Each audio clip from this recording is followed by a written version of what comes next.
Olá, o meu nome é Cristina Clara. Fico muito honrada com este convite da Revista do Choro para esta entrevista. Queria saudar todos os leitores, todos os ouvintes. Eu sou cantora portuguesa, neste momento a viver em Lisboa e estou a lançar agora o meu primeiro álbum, a 10 de setembro, precisamente muito influenciado pela sonoridade do chorinho brasileiro e também da música tradicional portuguesa, nomeadamente do fado. Portanto, são duas sonoridades, duas canções urbanas que têm muita relação, tanto na circunstância em que nasceram, muita afinidade histórica, poética. Eu também tenho vindo a desenvolver um trabalho com músicos das duas áreas, não é? Tanto do fado como do choro. E então acabou por ser muito natural criar este trabalho influenciado pelas duas sonoridades.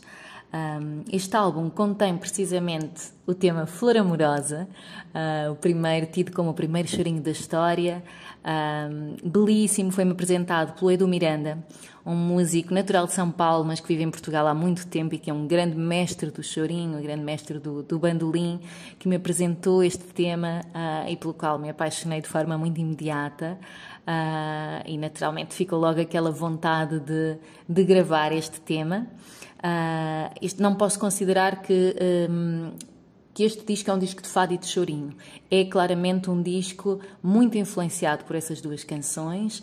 Tem também temas originais que nasceram um bocadinho, que foram beber a ambos os universos e que foram resultado também da bagagem que eu, ao escrever algumas das letras, os compositores ao comporem, dessa bagagem que já trazem, não é? Que não só influenciada pela música tradicional portuguesa e brasileira, como também por outros contactos com outras canções mundo afora, não é? E a história da canção popular é essa mesma, é ser precisamente permeável às várias influências e ir crescendo nesse melting pot de influências.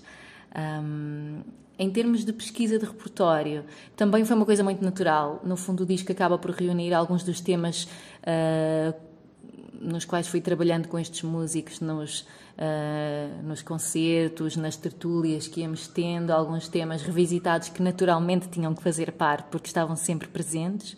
E depois surgiram, lá está, os originais, como eu dizia, nascidos destas influências do próprio ambiente de Lisboa, do ambiente que se vive de cruzamento neste momento de alguns dos melhores músicos, tanto de Portugal como do Brasil. Portanto, era inevitável que este repertório fizesse parte e que nascesse esta inspiração, no fundo, para criar canções novas também. O disco tem músicos de várias origens. Nós não gostamos muito de atribuir uma nacionalidade à música, não é? Porque lá está.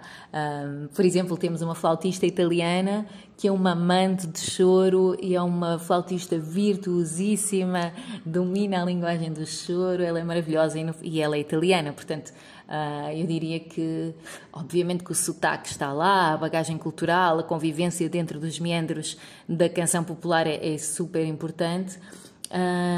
Mas é sobretudo, neste disco é sobretudo um contexto emocional, não é? O que uniu estas pessoas foi um contexto emocional, de afinidades, de circunstância, e sim, temos vários músicos brasileiros, temos o Rafael Calegari no baixo, temos o João Ventura, que é um virtuosíssimo pianista no piano, do Nordeste, Sergipe, temos o Edu Miranda, que já mencionei, e o Pedro Locke, que também fez coprodução deste disco, que é um músico do sul do Brasil, de Floripa, e que é autor de alguns dos originais também do disco. Portanto, músicos do Brasil, de Itália, de Portugal, em estreita convivência.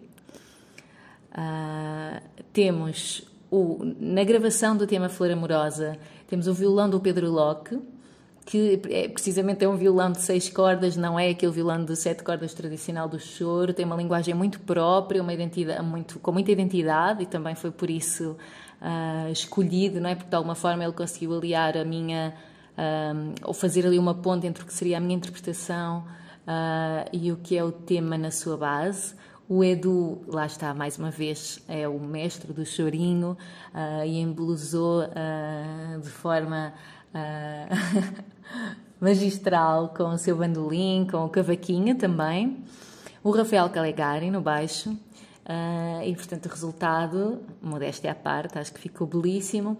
É uma interpretação de uma cantora portuguesa, portanto, não pretende ser nenhuma imitação, não pretende ser sequer comparável, não, é só a forma como eu visito o tema, com a minha própria identidade. Não tem qualquer pretensão de cumprir uma missão nesse sentido, senão apenas de ser o resultado do meu encontro com estes músicos.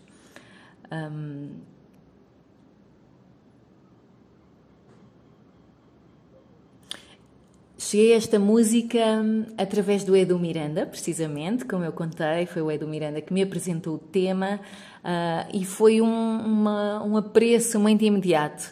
A melodia da música é belíssima, a letra é de uma poesia que me agrada muito, não é? Porque tem um cariz quase singelo, mas ao mesmo tempo tem assim um certo tom jocoso que eu acho muita graça. E pronto, identifiquei-me de forma muito imediata e o desejo de a gravar ficou logo ali no inconsciente. E quando chegou a altura de gravarmos o disco, o Edu Miranda voltou a falar no tema e voltou a sugerir, e obviamente que nem pensei duas vezes.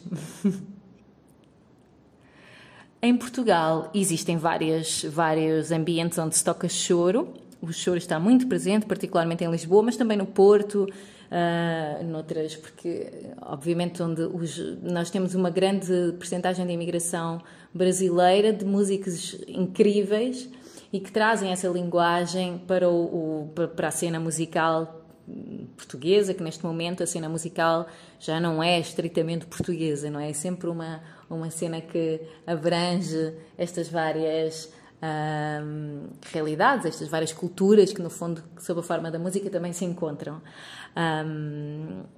E portanto, já me perdi aqui na pergunta.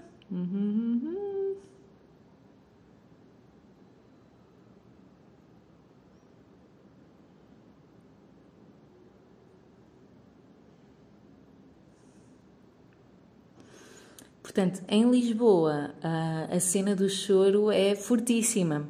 Inclusive, o Edu Miranda faz parte da Roda de Choro de Lisboa, que é um grupo absolutamente irresistível, que eu aconselho a irem procurar, a irem pesquisar na internet e ouvirem.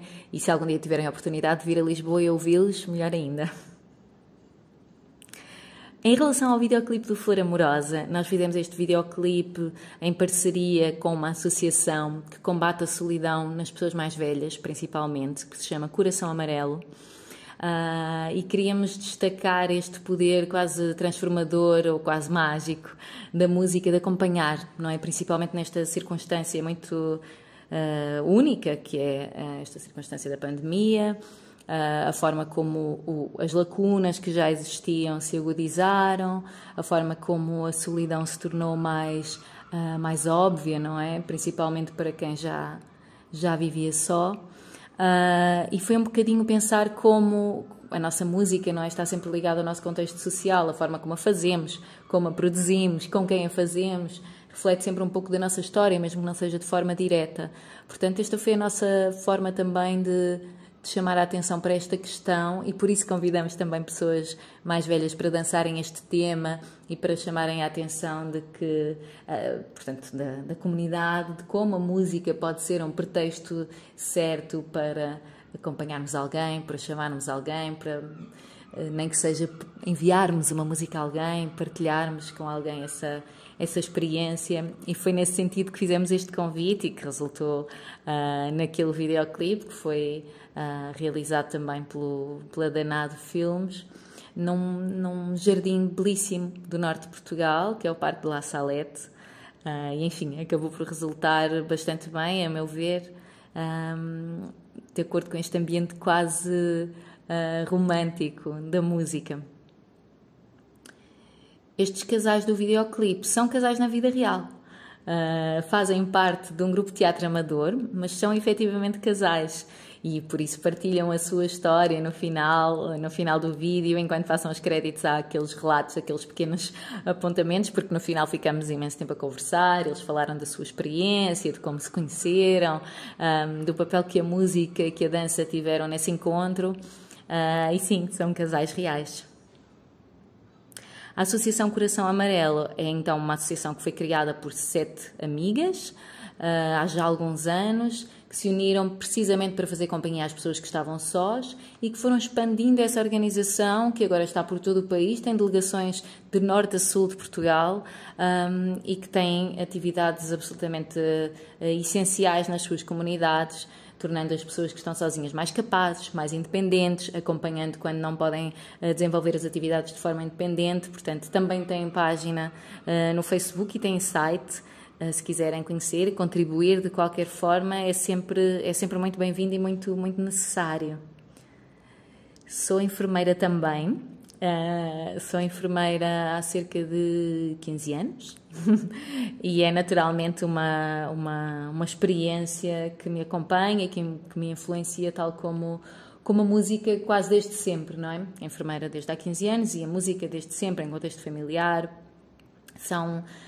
Eu não diria, a palavra dividir sugere-me sempre que são coisas separadas, não é? E na verdade, sendo eu a mesma pessoa, acho que as várias experiências profissionais e não só pelas quais passamos acabam sempre por influenciar na nossa sensibilidade, no nosso olhar sobre as coisas, sobre a música, sobre as realidades, enfim.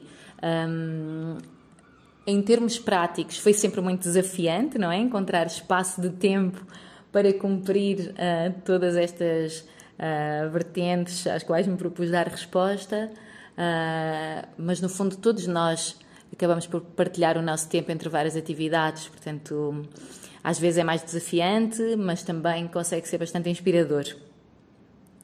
Já estive no Brasil há muito tempo e antes de cantar propriamente, de conhecer propriamente a música brasileira como a conheço hoje, estive em Porto Seguro já há imensos anos e foi uma experiência inesquecível pelo encontro com as pessoas, que são naturalmente muito simpáticas, acolhedoras.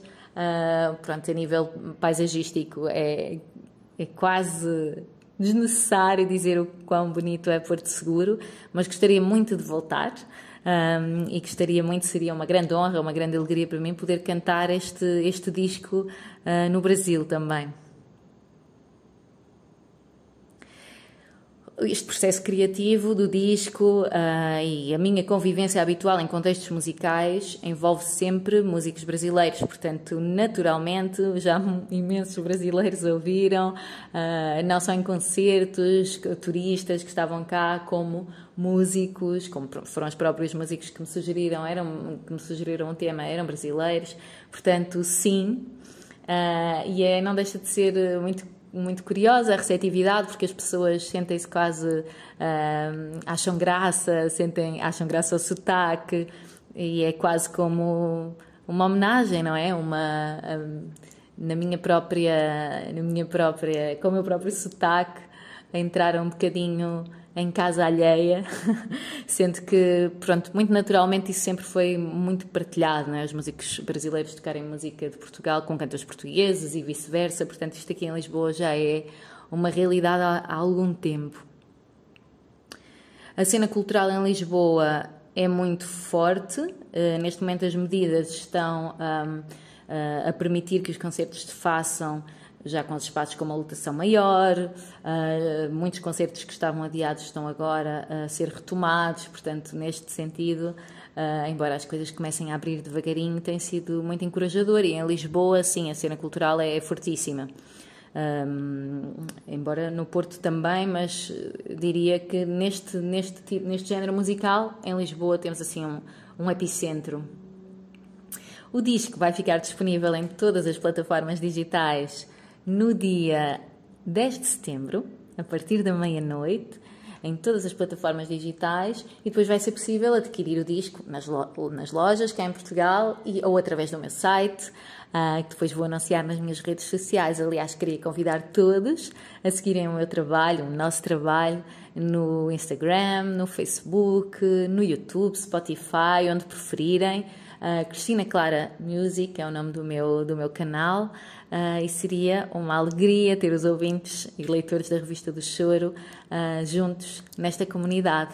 Mais uma vez, muito, muito obrigada pelo convite, um abraço enorme através do Atlântico até aí, e espero que nos encontremos muito em breve.